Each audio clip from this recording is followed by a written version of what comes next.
Strength find करने के लिए जो सबसे इंपॉर्टेंट चीज़ है जिसको लोग मिस करते हैं वो है सेल्फ रिफ्लेक्शन। आप अपने आप को प्रोडक्टिव बनाने के लिए, आप एक्सेल करने के लिए यूटिलाइज कर सकते हैं, आप उसको एंटरटेनमेंट की नज़र करें। कोई ऐसा गोल जिसको आप ओन करते हैं, जिसको आप करना चाहते हैं, अगर वो उससे अलाइन कर रहा है फिर आपको उस प्रोफेशन की तरफ जाना चाहिए। एक्सट्रोवर्ट और इंट्रोवर्ट में 51% एक्सट्रोवर्ट और 49% इंट्रोवर्ट भी हो सकते हैं। आपकी स्ट्रेंथ का मतलब ये नहीं है कि अगर आप लिखते बहुत अच्छे हैं तो ये ज़रूरी नहीं है कि आप बिल्कुल बोल नहीं सकते। कासिम अली शाह फाउंडेशन में फॉर्मली वेलकम कहता हूँ।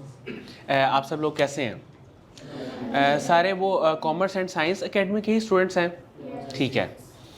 अच्छा, आप लोगों ने इससे पहले कि हम इसको शुरू करें, एक सवाल है मेरा आपसे। सवाल ये है कि आपने MBTI के बारे में कितने लोगों को पता है? MBTI तो बेसिकली एक टूल है अपनी पर्सनैलिटी को असेस करने का कि आपकी पर्सनैलिटी टाइप क्या है। अच्छा, मैंने ये टॉपिक क्यों चूज़ किया कि आप अपनी स्ट्रेंथ्स को आइडेंटिफाई करें, इसके पीछे क्या वजह थी? इसके पीछे वजह ये थी कि मैंने अभी बता रहा था गेस्ट के आने से पहले, जो मेहमान आ रहे थे, कि हम 1000 अब तक इंटरव्यूज़ कर चुके हैं हमारे sharing of professional wisdom platform में। इसके साथ साथ हम काउंसलिंग करते हैं, मैं उसका पार्ट हूँ काउंसलिंग का, MBTI काउंसलिंग करते हैं। उसमें एक सवाल जो बहुत ज़्यादा लोगों का है और लोग पूछते हैं हमसे जब भी वो आते हैं कि हम अपनी स्ट्रेंथ्स को कैसे फाइंड करें। और नॉर्मली वो लोग ऐसे भी होते हैं जिन्होंने अपनी FSC कर ली होती है, किसी डिग्री का इंतखाब भी कर लिया होता है, या उससे भी आगे अपनी लाइफ में जा चुके होते हैं, लेकिन उनका सवाल आप ज़रा देखें, ये कितना जेन्युइन सीरियस क्वेश्चन है जो उनको तब जाके याद आता है या पता चलता है या अवेयरनेस मिलती है। ज़ाहिर है इसमें हम सबका कसूर है। मैं ये नहीं कहूँगा कि अगर आज आप लोगों को पर्सनैलिटी टेस्ट का नहीं पता, इसमें सबसे पहली जो एक हर्डल है वो तो ये है कि आप लोग पढ़ते नहीं हैं, ठीक है। अब पढ़ने से मेरा मुराद ये नहीं है कि आप सिर्फ कोर्स की बुक्स पढ़ें।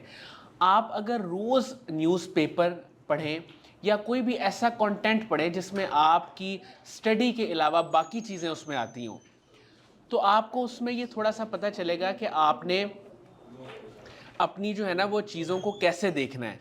आपको एक विज़न मिलता है, आपको पता चलता है कि माशरे के ट्रेंड्स क्या हैं, क्या क्या बातें उसमें हो रही हैं, और नई जो टेक्नोलॉजी है उसमें कौन कौन से टॉपिक डिस्कशन में हैं।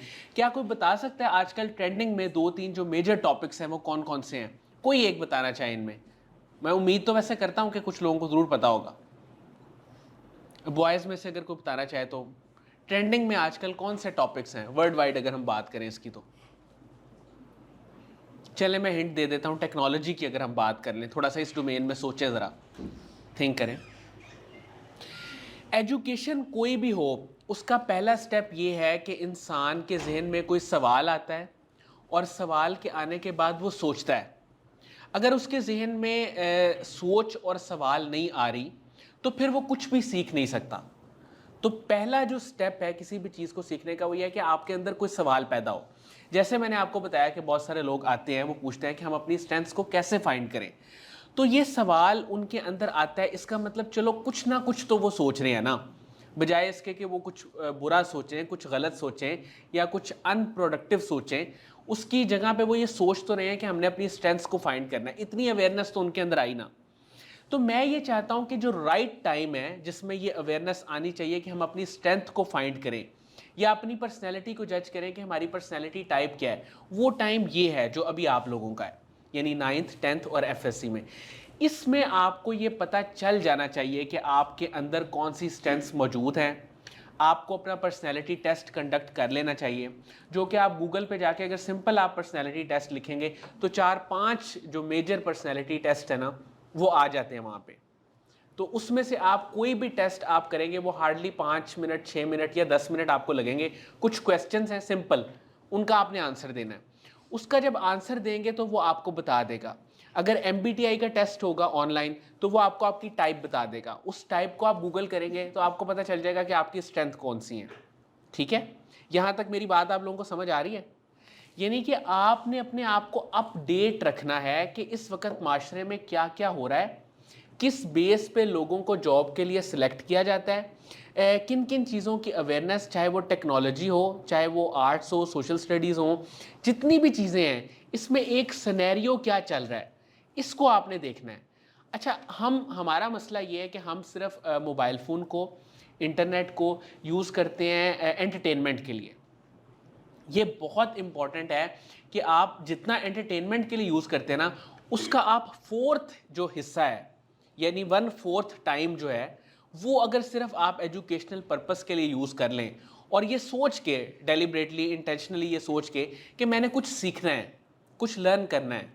देखिए हम जब यूनिवर्सिटी में पढ़ रहे थे ना, आज से 4-5 साल पहले की अगर हम बात करें, तो हमारे जो आईटी के टीचर थे उन्होंने एक बात कही थी और वो बात मुझे आज तक याद है।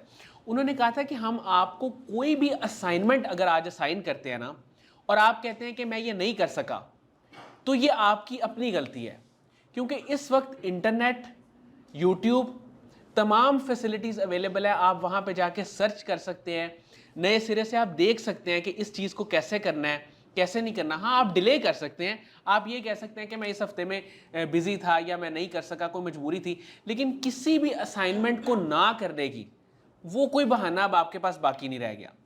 लेकिन अब वो असाइनमेंट करेगा कौन? वो सिर्फ वो लोग करेंगे जो नए नॉलेज से और जो भी माशरे में नई चीज़ें आ रही हैं उनसे अवेयर हैं, और जो अवेयर नहीं हैं वो नहीं कर सकते। इसीलिए मैं आपको कह रहा हूँ कि जो हम एंटरटेनमेंट के लिए यूज़ करते हैं, बेसिकली मोबाइल फ़ोन का और लैपटॉप का या जितने भी गैजेट्स हैं टेक्नोलॉजी का, इसका असल मकसद ये था कि आप इनको यूज़ करें। और अनफॉर्चुनेटली हो ये रहा है कि ये सब चीज़ें आपको इस्तेमाल कर रही हैं। आपको इस्तेमाल कैसे कर रही हैं कि आपका स्क्रीन टाइम बढ़ गया, आप मुसलसल मोबाइल फ़ोन देखते रहते हैं, आप टीवी देखते रहते हैं, आप लैपटॉप देखते रहते हैं, आप यूट्यूब भी देखते हैं, तो उस पर आप मूवीज़ देखते रहते हैं। देखिए, अगर आप हफ्ते में कोई एक मूवी देखते हैं तो ये कोई इतनी बुरी बात नहीं है, लेकिन अगर आप रोज़ की एक मूवी देख रहे हैं या रोज़ के 2 या 3 ड्रामे देख रहे हैं तो ऑब्वियसली ये बुरी बात है। अच्छा, वो बुरी बात क्यों है? अब ये भी एक रिलेटिव चीज़ है। कोई कह सकता है कि अगर हम रोज़ की एक मूवी देखते हैं तो इसमें बुरी बात क्या है? बुरी बात ये है कि आप अपने प्रोडक्टिव टाइम को, उस टाइम को जिसको आप अपने करियर बिल्डिंग के लिए, आप अपने आप को प्रोडक्टिव बनाने के लिए, आप एक्सेल करने के लिए यूटिलाइज कर सकते हैं, आप उसको एंटरटेनमेंट की नज़र कर रहे हैं। आप करें, लेकिन इसको एक बैलेंस्ड वे में लेके चलें। और बैलेंस्ड वे में आप उसी वक्त लेके चल सकते हैं जब आपका पहले ये कॉन्सेप्ट माइंड में क्लियर हो कि आपने मोबाइल को इस्तेमाल करना है, ना कि मोबाइल ने आपको इस्तेमाल करना है।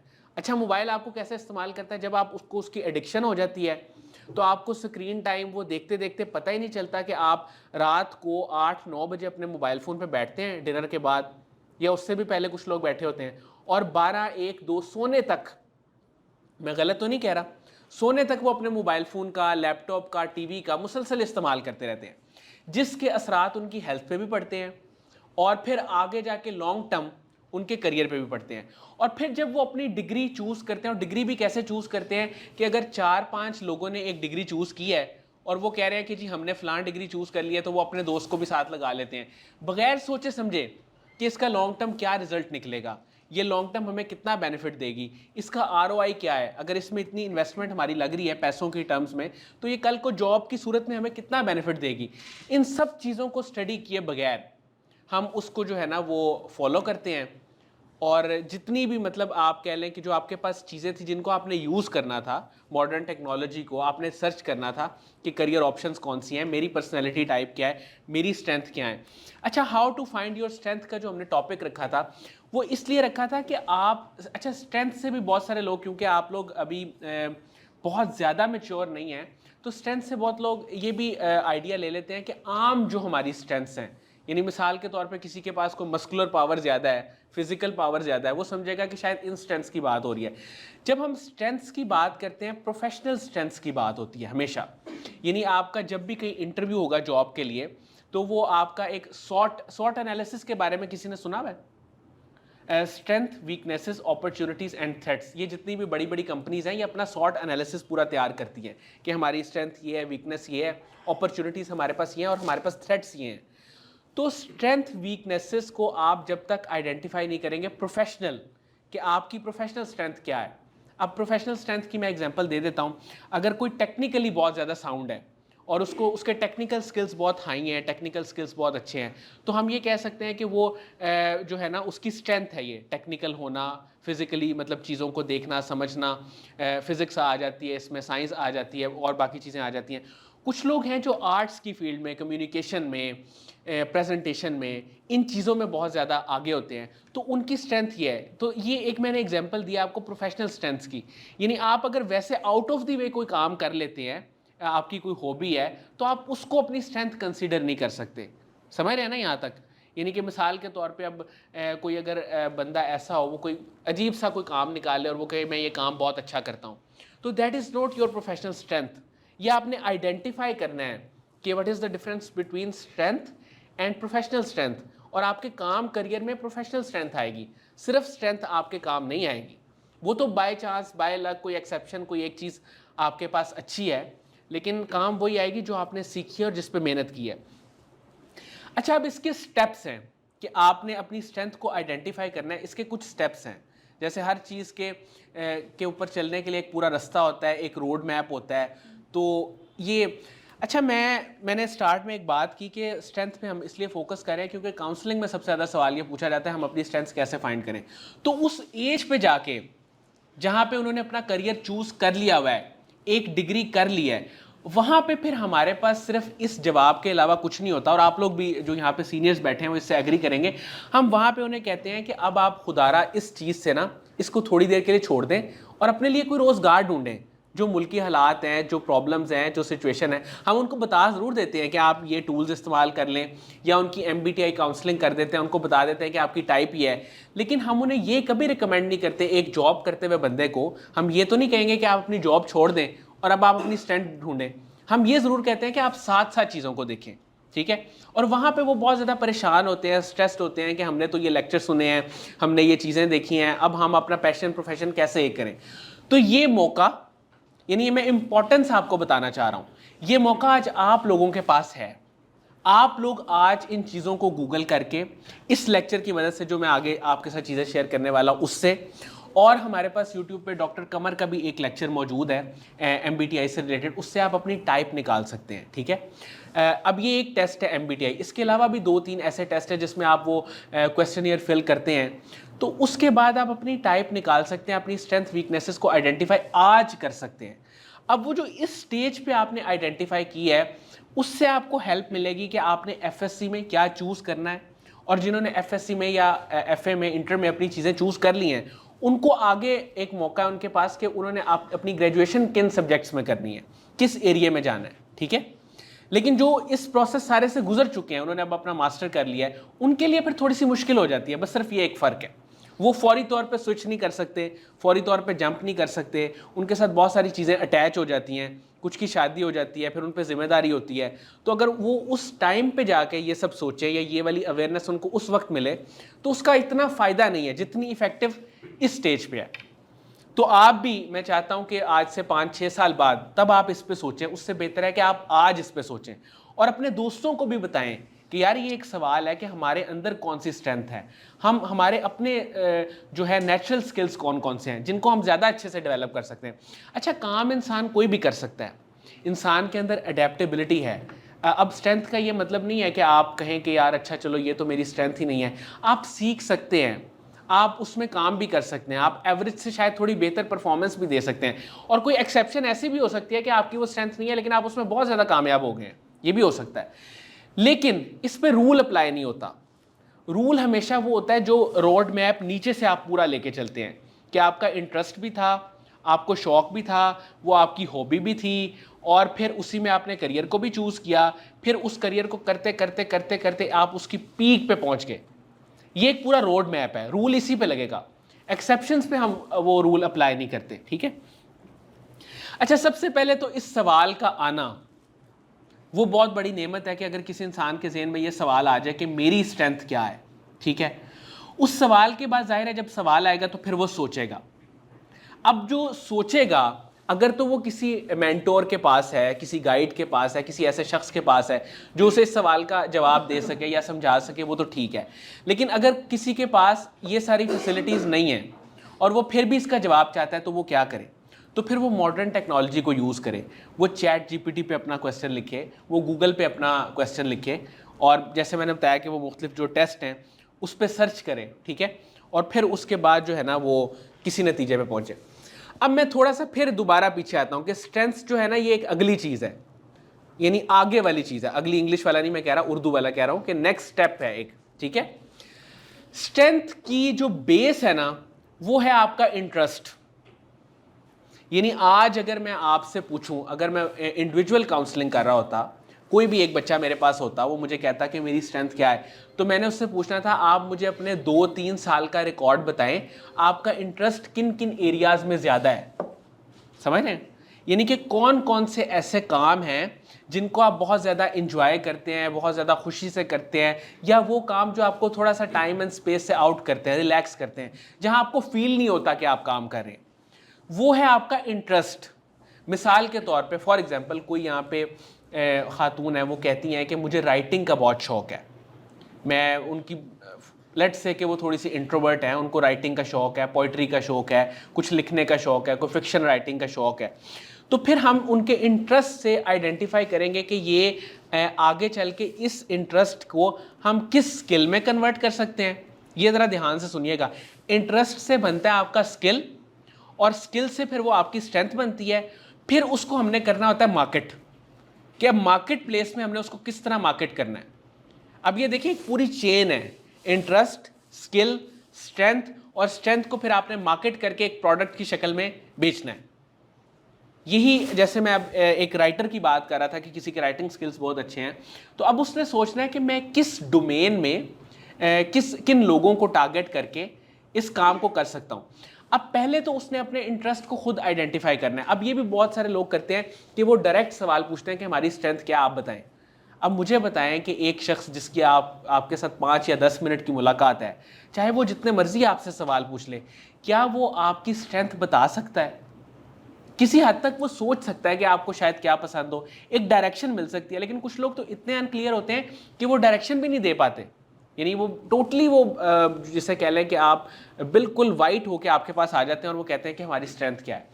तो हमेशा जो है इसकी बुनियाद मैं उनको भी कहता हूँ और आपको भी आज ये बात कह रहा हूँ कि जब भी ये सवाल आपके ज़हन में आए तो इसको आइडेंटिफाई आपने अपने अंदर करना है। ये अंदर का वो सफ़र है जिसको आपने खुद बाहर लेके आना है चीज़ों को। अब ये होता है कि आप अपने इंटरेस्ट को आइडेंटिफाई करना शुरू कर देते हैं डे 1 से कि मेरा इन एक्टिविटीज़ में इंटरेस्ट है, फिर आप उसको लिखें, ठीक है। अच्छा, अब ऐसे भी हो सकता है किसी का राइटिंग में ज़्यादा इंटरेस्ट हो और किसी का साथ कुकिंग में भी इंटरेस्ट हो, और भी कोई ऐसी 2-3 एक्टिविटीज़ हो जिसमें उसका इंटरेस्ट हो। लेकिन जब वो थोड़े दिन अपने आप को मज़ीद जो है वो एक प्रोसेस में से गुजारे, सोचने के, सर्चिंग के, तो उसको पता चले कि नहीं यार मेरा राइटिंग में इंटरेस्ट है लेकिन ये थोड़ा कम है, ये जो दूसरा या तीसरा मेरा इंटरेस्ट है ये थोड़ा ज़्यादा है। प्रेफरेंस भी तो होती है ना। यानी आपको हो सकता है आज किसी को मेरी बात सुन के, किसी भी लड़के को ये लग रहा हो कि मेरा इंटरेस्ट सिंगिंग में है, लेकिन जब वो घर जाके पूरे लेक्चर को सोचे और उसको आइडेंटिफाई करे, फिर वो कहे कि नहीं यार मेरा तो 5 to 10% इंटरेस्ट इसलिए है, वो भी इसलिए कि मैं आजकल शायद गाने ज़्यादा सुन रहा हूँ तो मेरा इसमें इंटरेस्ट डेवलप हो गया, लेकिन असल मेरा इंटरेस्ट जो है वो इन चीज़ों में है। तो ये आपने रिफ्लेक्ट करना है अपने आप को।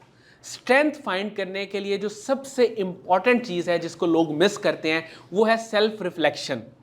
अब वो सेल्फ रिफ्लेक्शन जो है वो कई तरह की, उस पर मैं आगे आता हूँ। लेकिन रिफ्लेक्शन का मतलब ये है कि आपने अपने पास्ट एक्सपीरियंसेस को एक्सप्लोर करना है कि मैंने पास्ट में क्या क्या अचीव किया या कौन कौन से ऐसे काम किए जिन पे मुझे अप्रिसिएशन मिली है। अब इसकी एग्जांपल ये है कि कुछ लोग आपने देखा होगा वो उनको बहुत जल्दी वो मॉनिटर बना दिया जाता है या क्लास रिप्रेजेंटेटिव बना दिया जाता है, ठीक है, और इस पे उनको अप्रिसिएशन भी बहुत मिलती है। कुछ लोग ऐसे होते हैं जिनको बनाया जाता है तो वो कहते हैं यार ये तो हमने ठीक नहीं बनाया, किसी और को होना चाहिए था। ऐसा होता है या नहीं होता? तो अब वो जिनको बना दिया जाता है और जिनको अप्रिसिएशन मिलनी शुरू हो जाती है, उनको ये सोचना चाहिए कि हम, इसका मतलब है कि बेसिकली तो सीआर का काम मैनेजमेंट का होता है ना, मैनेजमेंट का होता है, लीडिंग का होता है, रिपोर्टिंग का होता है। तो अगर ये 3 काम उसको लग रहा है कि ये करने में उसको मज़ा भी आ रहा है और उसको अच्छा भी फील हो रहा है और वो अच्छे से कर भी रहा है और उसको अप्रिसिएशन भी मिल रही है। अच्छा, इंटरेस्ट के बाद जो दूसरी या तीसरे नंबर पे चीज़ आती है वो ये आती है कि आपने लोगों का फीडबैक भी देखना है। मिसाल के तौर पे किसी को कुकिंग का शौक़ है और उसके घर वालों ने उसका खाना खाया है और खाना खाने के बाद उनका फीडबैक जो है वो आप समझ रहे हैं कि नहीं ठीक है, तो फिर उसको सोचना चाहिए कि मुझे जो मैंने आइडेंटिफाई अपना इंटरेस्ट किया है क्या ये ठीक है या नहीं ठीक। वो उसको देखें, दोबारा चेक करें, दोबारा उसको वो परखें।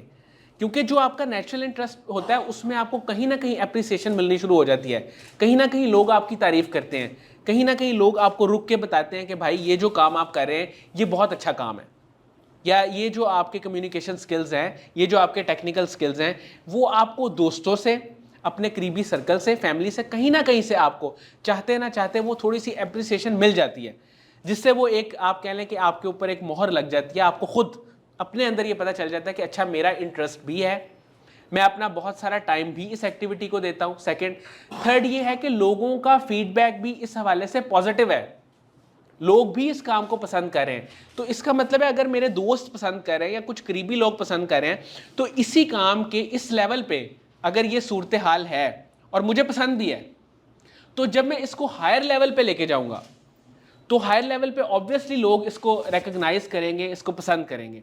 यहां तक आप लोगों को बात समझ आ रही है? अच्छा, फिर पिछले कुछ सालों का तज्जिया करना, ये बहुत इंपॉर्टेंट है। अब बहुत सारे लोग अगर किसी नई चीज़ का उनको इंटरेस्ट हुआ है, कोई भी नई एक्टिविटी, किसी को किसी गेम का भी इवन के इंटरेस्ट हुआ है, तो उनको ये देखना है कि ये इंटरेस्ट मेरे अंदर कितने अरसे से है। जो इंटरेस्ट आपके अंदर, जो शौक़ आपके अंदर 3-4 साल से नहीं है, वो आपका शौक़ नहीं है, वो तो एक वक्ती आपको कोई चीज़ अच्छी लगी, हो सकता है आप किसी से इंस्पायर हो गए हो सकता है आपने किसी को देखा हो, आपको वक्ती तौर पे लगा हो कि ये चीज़ बहुत अच्छी है। लेकिन जो आपका इनर टैलेंट है, जो आपका शौक़ है, वो परसिस्ट करता है आपके अंदर, परसिस्ट भी करता है और वो आपको थोड़ा सा तंग भी करता है कि इसके साथ मैं इसको आगे लेके चलना चाह रहा हूँ, अब मैं कैसे चलूँ। तो ये सोच जिस भी काम के साथ आपके जहन में आए और बार बार आए कि मैं ये काम करना चाहता हूँ, जैसे मैंने लिखने की मिसाल दी, अब वो लिखने वाले बंदे के जहन में ये ज़रूर ख्याल आएगा कि मैं किस ऐसी डोमेन में लिखूं जहां से मेरी अर्निंग भी हो सके, जहां से मैं एक्सेल भी कर सकूं। लेकिन ये नहीं है कि किसी ने कोई आज कोई जाके सपोज सोचे कि मैं लिखने के बारे में सोचता हूँ और वो एक आर्टिकल लिख के तो इसी पे पक्का हो जाए कि ये मेरा इंटरेस्ट है। तो आपने सेल्फ रिफ्लेक्शन करनी है। सेल्फ रिफ्लेक्शन में जाहिर है कि वो 2-3 चीज़ें आ जाती हैं, पिछले कुछ सालों का एक्सपीरियंस आपने देखना है और उन मोमेंट्स को याद करना है। वो मोमेंट्स, एक तो होती है ना आपकी अपनी ज़िंदगी की कुछ अच्छी मोमेंट्स, वो नहीं, जहां आपने कोई प्रोफेशनल काम किया है और वो काम करने के बाद आपको खुद एक अच्छा अपने अंदर एहसास महसूस हुआ है और सेटिस्फेक्शन महसूस हुई है, ठीक है, अच्छा एहसास, और फिर उसके बाद आप मुतमईन हुए हैं कि यार ये काम मैंने अच्छा किया, और फिर उसके बाद फीडबैक भी आपको मिला है। देखिए ना, ये सारे इंडिकेटर्स हैं। अब मुझे ये बताइए, इंडिकेटर्स एक मुलाकात में कोई भी ट्रेनर या कोई भी आप कह लें गाइड, वो एक असेसमेंट तो कर सकता है किसी हद तक, लेकिन एक्यूरेटली तो आप खुद ही जज कर सकते हैं। जो पिछले 15 सालों से 20 सालों से अपने आप के साथ हैं, अगर वो जज नहीं कर पा रहे कि मेरा हिडन टैलेंट क्या है, मेरी स्ट्रेंथ क्या है, मेरा पैशन क्या है, तो कोई और फिर जो भी आपको बताएगा वो कैसे एक्यूरेट हो सकता है। यहाँ तक आप लोग एग्री करते हैं? अच्छा, फिर आपने इसमें फाइंडिंग इंटरेस्ट की जो मैंने बात की कि अपना इंटरेस्ट फाइंड करना है, इंटरेस्ट फाइंड करने वाला जो है ना वो स्टेप यहीं तक है। फिर आपने जो दूसरा स्टेप है ना, अब मिसाल के तौर पे किसी ने अपना इंटरेस्ट फाइंड कर लिया एक्यूरेटली, उसने महीना लगाया, 2 महीने लगाए, 3 महीने लगाए, उसको फाइनली पता चल गया ये मेरे इंटरेस्ट हैं। अब उसने देखना है कि सेकेंड स्टेप जो है, अब सेकेंड स्टेप बहुत इंपॉर्टेंट है कि आपका इंटरेस्ट तो चलो है, अब आपकी पर्सनैलिटी किस तरह की है।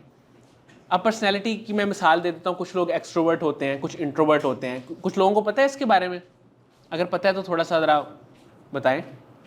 अच्छा, एक्सट्रोवर्ट इंट्रोवर्ट का मैं बता देता हूँ। एक्सट्रोवर्ट वो लोग होते हैं जो बहुत ज़्यादा बोलने वाले होते हैं, लोगों से मिलने वाले होते हैं, वो जब तक कोई कहानी ना सुनाएं, 2-4 लोगों से बात ना करें तो वो रिलैक्स फील नहीं करते। इंट्रोवर्ट वो लोग होते हैं जो इंडोर एक्टिविटीज़ को ज़्यादा पसंद करते हैं, यानी वो अपने साथ टाइम गुजार के, कोई मूवी देख के, कोई किताब पढ़ के, कुछ लिख के, वो अपना कैथारसिस उसके ज़रिए करते हैं। ठीक है, यहाँ तक समझ आ रही है ना? तो ये आपने आइडेंटिफाई करना है। इसके लिए मैं 2-3 टेस्ट का आपको नाम बता देता हूँ। एक तो क्लिफ्टन स्ट्रेंथ्स के नाम से टेस्ट है, ये आप नोट कर लें, कोई एक बेशक इसमें नोट कर लें। क्लिफ्टन स्ट्रेंथ्स के नाम से टेस्ट है। MBTI का तो मैंने आपको बताया, मायर्स ब्रिग्स टाइप इंडिकेटर, ये आपकी पर्सनैलिटी टाइप बता देता है। अच्छा, ये सारे मैं ज़्यादातर उन टेस्ट का बता रहा हूँ जो करियर जो है ना आपको चूज़ करने में हेल्प करें। फिर स्ट्रेंथ्स फाइंडर के नाम से एक टेस्ट है जो कि गूगल पे अवेलेबल है। ये 2-3 वो टेस्ट हैं जो नोट करिए, आप लोग उनसे ले लीजिएगा। ये वो टेस्ट हैं जिसमें आपको एक बेसिक आइडिया हो जाता है कि आपकी पर्सनैलिटी टाइप क्या। अब ये इंडिविजुअल लेवल के टेस्ट हैं, ठीक है। अगर ये कलेक्टिव होते तो मैं शायद इस पर करवा लेता, लेकिन ये इंडिविजुअल लेवल के टेस्ट हैं, ये एक एक बंदा अपना ही करेगा और सवालों के जितना आप एक्यूरेट जवाब देंगे या एक्यूरेसी के करीब करीब देंगे उतनी आपकी पर्सनैलिटी टाइप ज़्यादा बेहतर सामने आएगी। ठीक है। अब उसके बाद आपने जो तीसरा स्टेप करना है, यानी आपने अपने इंटरेस्ट को भी आइडेंटिफाई कर लिया। ठीक है। दूसरा स्टेप आपने ये किया, आपने टेस्ट करके कोई भी पर्सनैलिटी टेस्ट, ये वर्ड याद रखना है आप लोगों ने, अपना पर्सनैलिटी टेस्ट करके आपने पर्सनैलिटी भी आइडेंटिफाई कर लिया। अब आपको इंटरेस्ट का भी पता है, अपनी पर्सनैलिटी का भी पता है। अब दोनों जो टूल्स हैं वो आपके पास आ गए।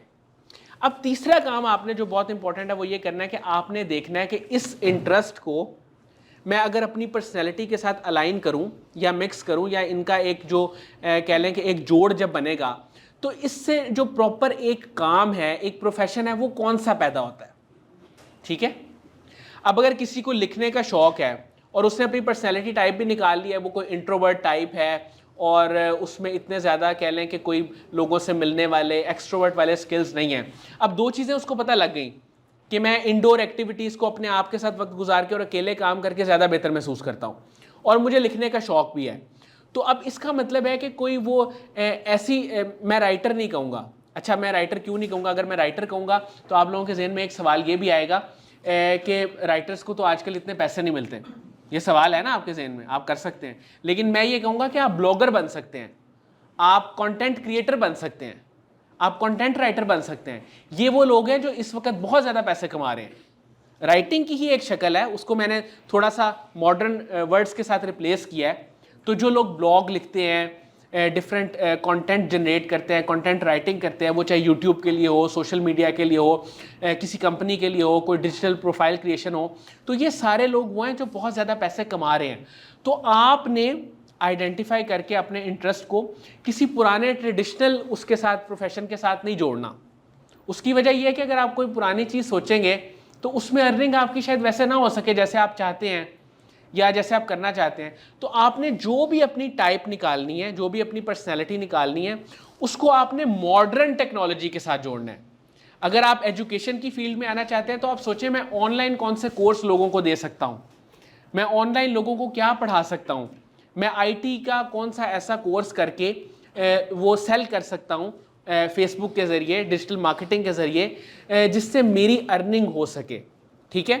बजाय इसके कि आप सिर्फ ट्रेडिशनली सोचें कि मैंने ये पढ़ के तो स्कूल में पढ़ाना है या एकेडमी में पढ़ाना है या मैंने किसी कॉलेज में पढ़ाना है। ये आप करें, इससे मैं इनकार नहीं कर रहा या आपको रोक नहीं रहा, लेकिन आप मॉडर्न भी थोड़ा सा सोचें ना।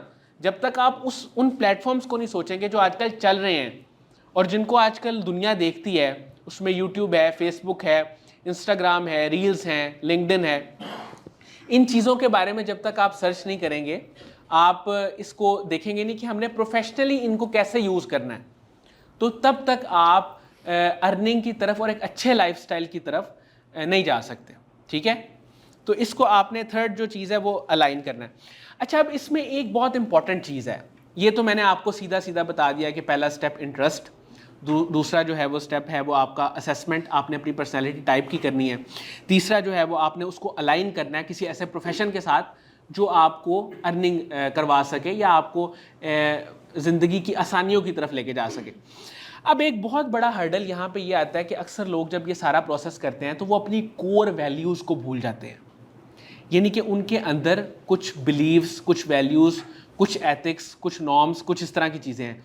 तो आपने जब ये सारा प्रोसेस करना है तो आपने कोई भी प्रोफेशन चूज़ करने से पहले ये भी देखना है कि वो प्रोफेशन, वो काम आपकी जो कोर वैल्यूज़ हैं उनके साथ अलाइन हो रहा है या नहीं हो रहा। अगर वो उनके साथ अलाइन नहीं हो रहा तो फिर आप उसको सस्टेन नहीं कर पाएंगे। एक तो वैसे ही जाहिर है कि अगर कोई अनएथिकल चीज़ है वो तो वैसे भी नहीं करनी चाहिए, लेकिन अगर कोई ऐसी चीज़ है जो आपके कल्चर या वैल्यूज़ के साथ अलाइन नहीं हो रही तो उसको भी करना आपके लिए मुश्किल हो जाएगा। एट दी एंड आप डिस्टर्ब होंगे, आपको लोग अच्छा बुरा कहेंगे, उससे आप इफेक्ट होंगे, आप चीज़ों को प्रॉपरली कर नहीं पाएंगे। तो आपने गोल्स की अलाइनमेंट के साथ उन वैल्यूज़ को भी देखना है कि वो जो वैल्यूज़ हैं वो कितनी इसमें पूरी हो रही हैं और उनको मैं किस किस तरह से पूरा कर सकता हूँ। ठीक है। तो वैल्यूज़ का जो है ना एलिमेंट वो बहुत इंपॉर्टेंट है। फिर वैल्यूज़ के बाद एक चीज़ आपने ये भी देखनी है कि हर बंदे का ना एक अल्टीमेट गोल होता है लाइफ का। बहुत सारे लोगों ने इस वक्त कुछ सोचा होगा कि मैं अल्टीमेटली ये बनना चाहता हूँ। कोई इंस्पिरेशन होती है ज़हन में, फैमिली में कोई इंस्पिरेशन होती है, कुछ लोग आर्मी में जाना चाहते हैं, कुछ एयरफोर्स में जाना चाहते हैं, कुछ जो है वो क्रिएटिव साइड पे जाना चाहते हैं, मीडिया में आना चाहते हैं। तो आपने ये भी देखना है कि जो इंटरेस्ट और जो गोल आपने अलाइन किया है, क्या वो अल्टीमेट जो आपका एक गोल है, एक विजन है आपके सामने, आपके माइंड में, कि मैं अल्टीमेटली ये करना चाहता हूँ, चाहे वो यही हो कि मैं कोई बिजनेस करना चाहता हूँ। अगर वो वाकई विजन है, एक तो है ना कि वो आजकल सब जिससे भी आप मिले वो यही कहता है कि मैं अपना बिजनेस करना चाहता हूँ, ये वाला विजन नहीं मैं कह रहा, ये तो सबका ही है। मैं कह रहा हूँ हकीकी मायनों में जो आपने सर्च की हो, जिस पे सोचा हो, जिस पे टाइम दिया हो, या जो थॉट आपको रोज़ नेचुरली आती हो, कोई लॉन्ग टर्म विजन आपने अपना प्लान किया हो कि मैंने आज से 10 साल बाद या 20 साल बाद या जब भी मैं कामयाब हूँगा कोई सोशल वर्क करना है, कुछ भी करना है, तो वो आपके माइंड में ज़रूर हो। अच्छा, ये जो 2-3 चीज़ें ना, वैल्यूज़ की और एंड गोल की, आपके लिए ज़िंदगी में क्या मैटर करता है, अगर ये आप नहीं सोचेंगे, फिर आपने जो वो सारा वर्कआउट किया है वो आपका इतना सक्सेसफुल नहीं हो पाएगा। ठीक है, ये नहीं कि एक शख्स जिसने अपने इंटरेस्ट को भी देखा, अपने गोल को भी देखा, उसकी तरफ मेहनत भी की, उसको अचीव करने के लिए स्ट्रगल भी की, फिर अपनी वैल्यूज़ को भी उसके मुताबिक अलाइन किया कि ये मेरी वैल्यूज़ हैं, मैंने इन वैल्यूज़ के अंदर रहते रहते ये 3-4 ऑप्शंस मेरे पास हैं, उनमें से एक को चूज़ करना है। और वैल्यूज़ के बाद उसने देखा कि मेरे लिए ज़िंदगी में क्या मैटर करता है, जो एंड गोल मेरे माइंड में है, चाहे वो पेरेंट्स का ही कोई गोल हो जिसको आप वाकई ऑन करते हैं। अगर तो कोई ऐसा गोल है जिसको आप ऑन नहीं करते, उसकी मैं बात नहीं कर रहा, कोई ऐसा गोल जिसको आप ऑन करते हैं, जिसको आप करना चाहते हैं, अगर वो उससे अलाइन कर रहा है, फिर आपको उस प्रोफेशन की तरफ जाना चाहिए। ठीक है। अच्छा, अब इसमें ये है कि जब स्ट्रेंथ्स की बात होती है, जैसे मैंने आपके साथ पहले भी जिक्र किया कि बहुत सारे लोग ना इसे अपनी पर्सनल स्ट्रेंथ्स पे ले आते हैं कि जी मैं रिलेशनशिप में बहुत अच्छा हूँ, मैं जो है ना मैसेज बहुत अच्छे कर लेता हूँ, मैं जो है ना वो बातें बहुत अच्छी बना लेता हूँ, मैं सच झूठ बहुत अच्छे बोल लेता हूँ। तो ये वाली स्ट्रेंथ्स नहीं आपने देखनी इसमें। ठीक है, ये स्ट्रेंथ्स आपकी होंगी, मैं इनकार नहीं करता, कोई बुराई ना बना ले, वो कहे यार आप क्यों हमारी स्ट्रेंथ्स को जो है वो क्वेश्चन कर रहे हैं। ये आपकी स्ट्रेंथ हो सकती है, लेकिन जब भी स्ट्रेंथ्स की बात प्रोफेशनली होती है, वहाँ या आपके जो है इंटेलेक्चुअल स्किल्स की बात हो रही होती है, आपके माइंडसेट की बात हो रही होती है, या आपके जो इंटरपर्सनल स्किल्स हैं, इंटरपर्सनल स्किल्स हैं आपके दूसरों के साथ जो कम्युनिकेशन है, आपकी पीआर है, लिंक्स हैं, लोगों के साथ जो आपका कम्युनिकेशन है, उसकी बात हो रही होती है। इंट्रापर्सनल स्किल्स की बात हो रही होती है, उसमें आपका अपने आप के साथ जो ताल्लुक है। अब देखिए, इंट्रापर्सनल स्किल जिस बंदे के अच्छे होंगे वो अपनी स्ट्रेंथ को ज़्यादा जल्दी फाइंड कर लेगा, उसका अपने साथ ताल्लुक एक अच्छा होता है, वो अपने आप को ज़्यादा बेहतर समझता है। जिसके इंटरपर्सनल स्किल्स अच्छे होंगे वो दूसरों से रहनुमाई लेके अपने आप को ज़्यादा अच्छे से आइडेंटिफाई कर सकता है, उसे लाजमी मेंटोर की ज़रूरत पड़ेगी, किसी गाइड की, किसी एक्सटर्नल सोर्स की। फिर आपकी फिजिकल स्ट्रेंथ्स भी हो सकती हैं, कोई हो सकता है स्पोर्ट्स में बहुत अच्छा हो, स्पोर्ट्स की किसी कैटेगरी में जाना चाहता हो, तो क्रिएटिव साइड पे उसमें मीडिया आ जाती है, फिल्मिंग आ जाती है, वीडियोस आ जाती हैं, कंटेंट जनरेशन आ जाती है, क्रिएटिविटी की जितनी भी चीज़ें वो आप लोगों को पता है। तो आपके जो स्ट्रेंथ्स हैं उनको आपने इनमें देखना है कि क्या वो इंटेलेक्चुअल स्ट्रेंथ है, कोई भी स्ट्रेंथ जो आपके जहन में इस वक्त कोई स्ट्रेंथ तो आई होगी अपनी, हर किसी के जहन में आई होगी डेफिनेटली। ये नहीं हो सकता कि इतनी देर से हम स्ट्रेंथ्स की बात कर रहे हैं तो किसी के जहन में ना आया हो कि मेरी ये स्ट्रेंथ टॉप पे है। अब आपने उसकी कैटेगरी डिफाइन करनी है कि क्या वो इंटेलेक्चुअल स्ट्रेंथ है, या वो क्रिएटिव स्ट्रेंथ है, या वो इंटरपर्सनल स्ट्रेंथ है कि लोगों के साथ कम्युनिकेशन, पीआर, ये चीज़ें आपकी बहुत अच्छी हैं, बातचीत करना, कन्विंसिंग स्किल्स, काउंसलिंग, ये चीज़ें आपकी अच्छी हैं, या इंट्रापर्सनल जिसमें आप कह लें कि सेल्फ डिस्कवरी, सेल्फ अवेयरनेस, लोगों की अंडरस्टैंडिंग कि लोगों को क्या पसंद है क्या नहीं पसंद, मुझे क्या पसंद है क्या नहीं पसंद, वो बेहतर है, या आप में कोई फिजिकल स्ट्रेंथ है।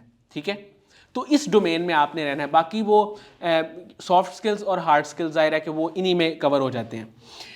फिर इसका एक एक्शन प्लान है। एक्शन प्लान ये है कि अब आपने आइडेंटिफाई तो कर लिया इंटरेस्ट के ज़रिए कि आपकी स्ट्रेंथ क्या है, अब आपने उस स्ट्रेंथ को पॉलिश करना है। अगर किसी के कम्युनिकेशन स्किल्स अच्छे हैं तो वो रोज़ कैमरे में अपनी एक वीडियो बनाए और उस वीडियो को बना के देखे कि वो अपनी कम्युनिकेशन को कैसे इम्प्रूव कर सकता है। वो किसी मिरर के आगे खड़ा होके कोई स्पीच देने की कोशिश करे और वो स्पीच दे के चेक करे कि क्या वो कैसा लगता है, उसकी बॉडी लैंग्वेज कैसी लगती है, उसका आई कांटेक्ट कैसा लगता है, उसका बात करने का अंदाज़ कैसा लगता है, और इसके अलावा जो जो चीज़ें आ सकती हैं इसमें, वो अपने 2-3 दोस्तों के दरमियान में बातचीत करके देखें कि लोग उसके बारे में क्या कहते हैं जब वो कोई चीज़ बताता है, क्या वो अच्छी समझाता है या बुरी समझाता है। अगर उसकी स्ट्रेंथ और वो टैलेंट उसमें है तो फिर उसको डेवलप करना चाहिए ना। यहाँ तक आप लोग साथ चल रहे हैं? यानी कि एक्शन प्लान में आपने देखना है कि आपकी जो स्ट्रेंथ्स आपके सामने आ गई हैं, पहले तो आनी है ना स्ट्रेंथ, उनके आपने आइडेंटिफिकेशन करनी है, ठीक है। फिर उसके बाद आपने देखना है कि इन स्ट्रेंथ को हम कैसे पॉलिश कर सकते हैं, ठीक है। अब इसमें मैं एक जो बात है इंपॉर्टेंट वो आपके साथ ये करना चाहता हूँ कि बहुत सारे लोग जो है ना वो MBTI की मैं थोड़ी सी बात कर रहा हूँ। उस टेस्ट को जब आप करते हैं, दो चीज़ें आपने उसके लिए अपने जहन में रखनी है कि एक तो ना प्रेफरेंस का वर्ड आप सब लोगों ने अपने जहन में रखना है। प्रेफरेंस यानी कि आपकी स्ट्रेंथ का मतलब ये नहीं है कि अगर आप लिखते बहुत अच्छे हैं तो ये ज़रूरी नहीं है कि आप बिल्कुल बोल नहीं सकते। इसका मतलब ये नहीं होता कि एक बंदा अगर लिख बहुत अच्छा रहा है तो वो गूंगा है। It doesn't mean that. इसका मतलब ये है कि आपकी एक स्ट्रेंथ है और एक चीज़ वो थोड़ी सी कम है।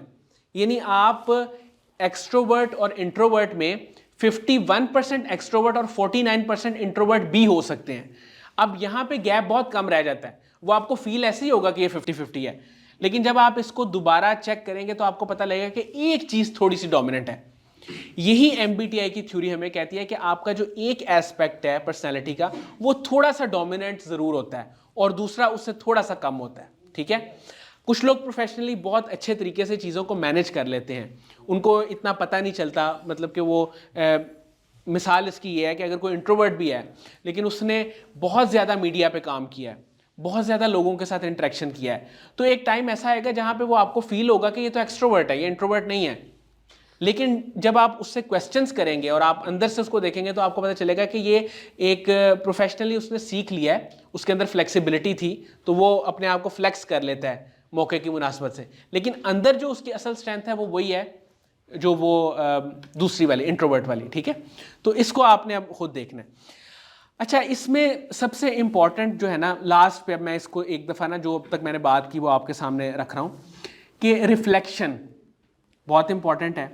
इसमें पास्ट एक्सपीरियंसेस, हॉबीज़, स्किल्स को भी आपने अपने देखना है कि आपके पास स्किल्स कौन कौन से हैं और कौन से स्किल्स आप जल्दी सीख लेते हैं।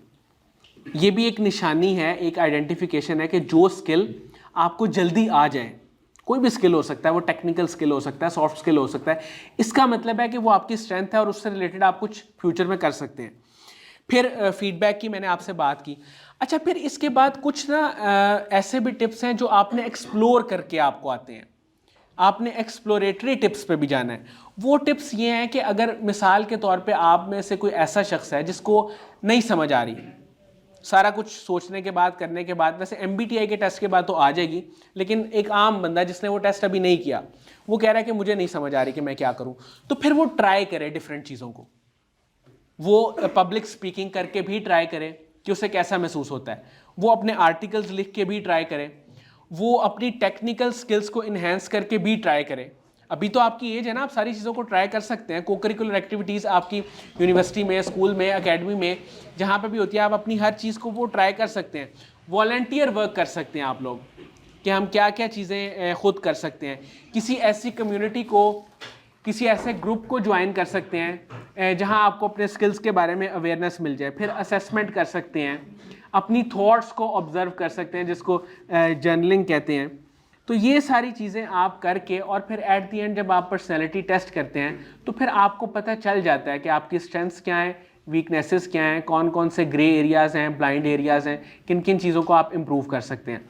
फिर इन चीज़ों MBTI का जब आपने टेस्ट करना है, ये मैंने स्टार्ट में भी बताया था कि डॉक्टर कमर की आप वीडियो देखिएगा। मेरी भी MBTI पे मुकम्मल एक वीडियो मौजूद है यूट्यूब पे, आप अगर सर्च करेंगे अली रहमान खालिद लिख के MBTI तो वो वीडियो आ जाएगी। वहाँ से आप सब अपनी अपनी पर्सनैलिटी निकालें, फिर उसको गूगल करें। मिसाल के तौर पे किसी की पर्सनैलिटी आई है INFP, तो वो INFP को गूगल करें, ESFP को गूगल करें, गूगल करके देखें कि इसमें कौन कौन से करियर ऑप्शंस जो हैं। देखिए मिसाल ले लें कि अगर 20,000 करियर्स हैं या 30,000 करियर्स हैं, तो उनमें से अगर 15 की लिस्ट आपके पास आ गई है तो 15 में से चूज़ करना तो आसान है ना कि कौन से 2-3 में आप जा सकते हैं, कि मुश्किल है। एक नैरो डाउन होगी ना, बहुत बड़ी चीज़ आपके पास नैरो डाउन होके आ गई, आपके लिए उसको चेक करना, उसको एक्सप्लोर करना आसान हो गया। ठीक है, तो ये आपकी असाइनमेंट है, इसको आपने करना है। अब यहाँ मुझे बताइएगा, यहाँ हम इसको वाइंड अप करते हैं।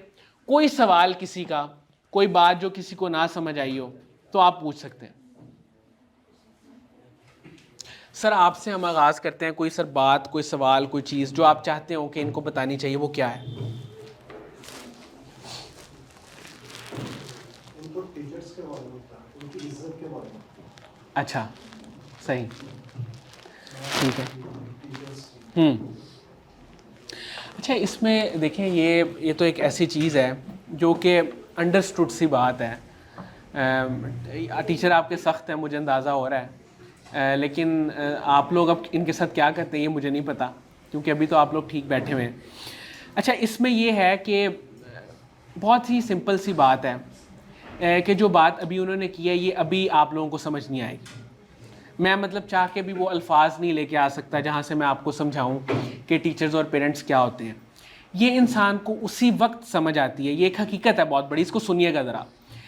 जब वो अपनी इस लाइफ से गुजर के आगे चला जाता है ना, अगले स्टेप पे प्रोफेशनल लाइफ में चला जाता है, तब उसे पता चलता है कि उसकी लाइफ में जो जो लोग सिंसियर थे, या जो लोग कुछ सख्त भी थे, या जो लोग उनकी ग्रूमिंग करना चाहते थे किसी भी तरीके से, उनकी क्या वैल्यू है। आपको सबसे ज़्यादा वो शख्स याद आएगा अपनी अगली लाइफ में जाके जिसने आपकी ग्रूमिंग पे काम किया है। मतलब कई टीचर्स आपकी लाइफ में आए होंगे जिन्होंने आपको कुछ भी नहीं कहा, ठीक है, और वो अभी आपको बहुत अच्छे लगते होंगे, लेकिन आपको वो याद आएंगे जो आपको नसीहत करते हैं, और आपको उनकी नसीहतें भी याद आएंगी। मुझे अब अपनी एजुकेशनल लाइफ से निकले 6-7 साल हो गए हैं। मैं भी आपकी तरह क्लासरूम में बैठा होता था, और अगर इस तरह की कोई बात होती थी तो हम उसको बड़ा इजी लेते थे, और समझ भी नहीं आती थी कि ये क्यों कहते हैं पेरेंट्स का इतना और टीचर्स का इतना।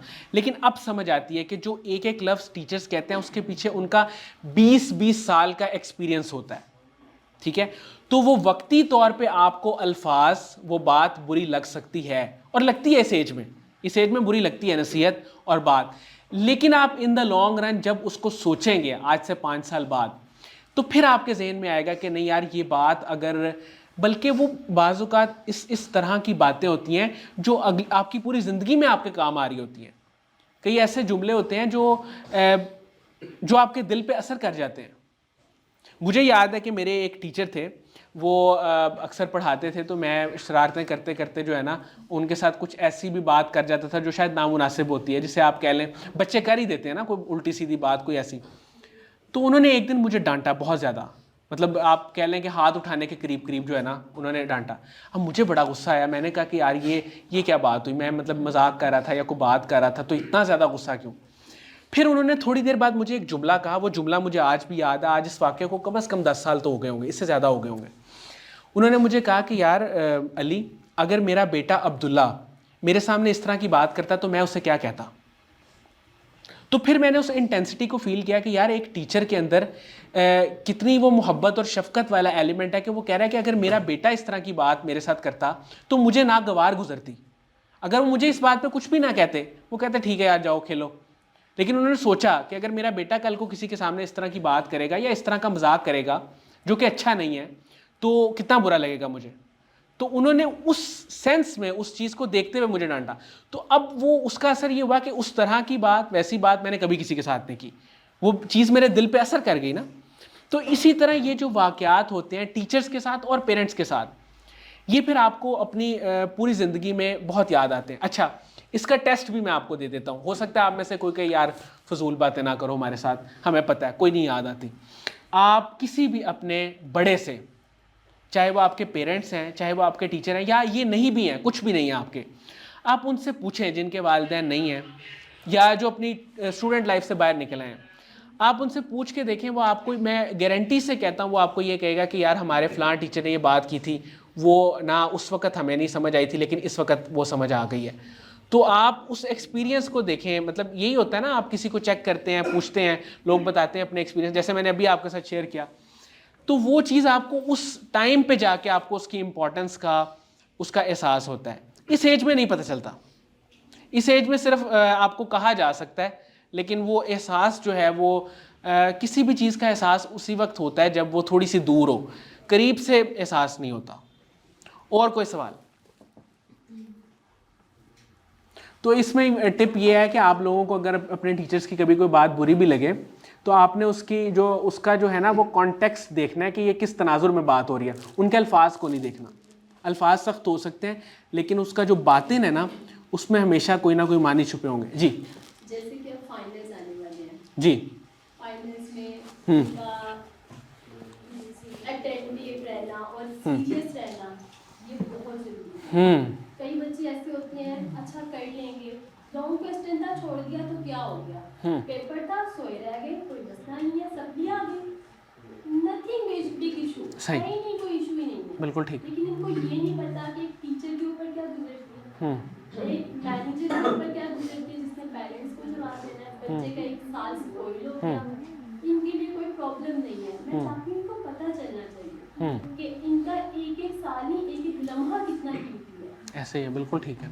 ये वक्त गुजर गया, ये वापस कभी भी नहीं आएगा। ऐसे फाइनल फिर क्या होता है, पहले सप्ली आ गई, फिर सप्ली आ गई, लास्ट में क्या होता है जी पढ़ाई को छोड़ो अब किसी काम करेंगे। अच्छा, इस पे ना मैं आपके साथ इमोशनल बात तो मैंने आपके साथ कर ली है जो मैंने करनी थी। इस पे मैं बड़ी प्रैक्टिकल बात 2-3 बातें आपके साथ करूँगा। वो ये है कि आप गूगल कर लें, इंसान की हिस्ट्री देख लें। दुनिया में कामयाब लोग वही हैं जिन्होंने एक बैलेंस्ड लाइफ गुजारी है। दुनिया के सबसे बेहतरीन इंसान जिसे हम हर नमाज में याद करते हैं, जिनकी तारीफ़ करते हैं, जिनकी नातें पढ़ते हैं, जिन्होंने हमें कुरान सिखाया पढ़ाया, नबी करीम सल्लल्लाहु अलैहि वसल्लम की बात कर रहा हूँ, उनकी पूरी ज़िंदगी बहुत बैलेंस्ड है। ठीक है, ऐसा नहीं है कि उन्होंने कोई एक फील्ड में काम किया और बाकी सारी फील्ड्स में काम ना किया हो। ठीक है, उन्होंने तकरीबन हर फील्ड में काम किया, बल्कि तकरीबन क्या यकीनन हर फील्ड में काम किया, और हर फील्ड में वो हमारे लिए उनकी जो हयात है वो एक उसवा हसना है। तो मुख्तसर जो मैं पॉइंट आपको दे रहा हूँ प्रैक्टिकल। अच्छा चलें, ये तो एक मजहबी मिसाल होगी। इसके अलावा आज आप सर्च करें गूगल पे, देखें जितने भी बड़े लोग हैं जिन्होंने अपने कोई बिज़नेस इस्टेब्लिश किए हुए हैं या कोई काम कर रहे हैं या कुछ भी कर रहे हैं, वो चाहे पाकिस्तानी हो, चाहे इंडियन हो, चाहे अमेरिका यूके के हों, ब्रिटिश के हों, जहाँ के मर्जी आप देख लें, उनकी लाइफ में एक चीज़ आपको नज़र आएगी, वो है बैलेंस। ये चीज़ आपने अपनी ज़िंदगी में रखनी है याद कि अब बैलेंस को कभी भी आउट नहीं होने देना। अब बैलेंस जो अभी मैम ने बात की वो ये है कि आपने अगर बाकी चीज़ों को टाइम देना है तो आपने अपनी स्टडी को भी टाइम देना है, क्योंकि अगर ये बैलेंस आउट हुआ तो फिर आप ये भी सर्च करें कि जिन लोगों की ज़िंदगी में बैलेंस नहीं है वो आपको या तो हॉस्पिटल में किसी बीमारी में नज़र आएंगे, या वो आप किसी क्राइसिस में नज़र आएंगे, बैंकरप्ट हुए होंगे, या वो नशे में नज़र आएंगे। समझ रहे मेरी बात? नशा क्या है? एक एडिक्शन है ना। आपने एडिक्शन को कर करके जो थोड़ा बहुत नशा करते हैं वो नहीं इस तरह करते। तो रोका तो हमें इसलिए गया है क्योंकि एक चीज़ है ही हार्मफुल, क्योंकि उसकी एडिक्शन हो जाती है फिर। लेकिन मैं बैलेंस्ड पे इस वक्त बात कर रहा हूँ कि बैलेंस्ड लाइफ ये है कि आपने देखना है कि क्या चीज़ें आपकी प्रायोरिटी पे हैं, कौन सी इम्पॉर्टेंट हैं, और आपने उनको कैसे कैसे करना है। बाकी ये जितनी भी एंटरटेनमेंट वाली एक्टिविटीज़ हैं ये एक नशे की तरह हैं, एक एडिक्शन है। आप ठीक है, कुछ एक्टिविटीज़ ऐसी हैं जिसमें जो आपको अलाउड हैं, जैसे कोई आप थोड़ी बहुत तफरीह कर लेते हैं, दोस्तों से मिल लेते हैं, कोई ड्रामा देख लेते हैं, लेकिन उसको बैलेंस्ड वे में आपने लेके चलना है। बैलेंस्ड वे ये है कि अगर आपके अगर मिसाल के तौर पे आपके एग्ज़ाम्स हो गए हैं तो एग्ज़ाम्स के बाद कुछ अर्सा, हफ्ता 10 दिन अगर आप अपनी रूटीन को छोड़ भी देते हैं, आप अपने मुताबिक भी ज़िंदगी जी लेते हैं तो ठीक है। लेकिन जब आप प्रॉपर एक काम कर रहे हैं तो आपका ये फ़र्ज़ बनता है कि आप घर आके उसको घंटा, 2 घंटे, 3 घंटे देखें कि हमने इसको किस तरह से अपने काम को देखना है, होमवर्क को कैसे करना है, बाकी चीज़ों को, टेस्ट की प्रिपरेशन कैसे करनी है। क्योंकि ये चीज़ें हैं तो छोटी छोटी, कंपाउंडिंग इफ़ेक्ट को आप लोगों ने सर्च करना है जाके कि आपकी ज़िंदगी में आपका किया जाने वाला एक छोटा काम भी ना एक बहुत बड़ा इम्पैक्ट क्रिएट कर देता है। 2 या 3 सिगरेट लोग पीते हैं रोज़ के, या थोड़े से ज़्यादा पी लेते होंगे, तो उसका एक इफ़ेक्ट यहाँ तक भी चला जाता है कि वो आपको माउथ कैंसर की तरफ ले जाता है। ऐसा नहीं होता कि कोई एक दिन में ही जो है वो 12 डब्बियाँ पी ले, वो कोई एक्सेप्शन हो सकती है। लेकिन छोटा काम। इसी तरह जो आप रोज़ अपना टाइम स्टडी को देते हैं, चाहे वो आधा घंटा हो, 1 घंटा हो, 2-3 आवर्स हो, उसका जो कंपाउंडिंग इफ़ेक्ट वो इतना होगा कि वो आपकी प्रोफेशनल एक्सलेंस में और आपके करियर में कामयाब होने में काम आएगा। ठीक है, तो मैंने इस पर प्रैक्टिकल बात की। आप सर्च कर लें, मेरे पे आप यकीन ना करें, आप गूगल करें कि बैलेंस लाइफ जिन्होंने गुजारी है उनकी ज़िंदगी कैसी है, और पूरी ज़िंदगी उनकी देखिएगा, उनकी हेल्थ, उनका करियर, उनकी कामयाबी, उनकी पूरी उनकी स्पिरिचुअल जर्नी वो आपके सामने आ जाएगी। और जिन्होंने नहीं गुजारी वो उनका रिजल्ट भी आपके सामने आ जाएगा। चलें जी, ठीक है, थैंक यू सो मच। मैं यही उम्मीद करता हूँ कि आज के लेक्चर से आपको कुछ ना कुछ ज़रूर सीखने को मिला होगा। आपके आने का बहुत बहुत शुक्रिया। ठीक है, आप लोग अभी बैठे तो मैं उनको भेजता हूँ। Thank you so much.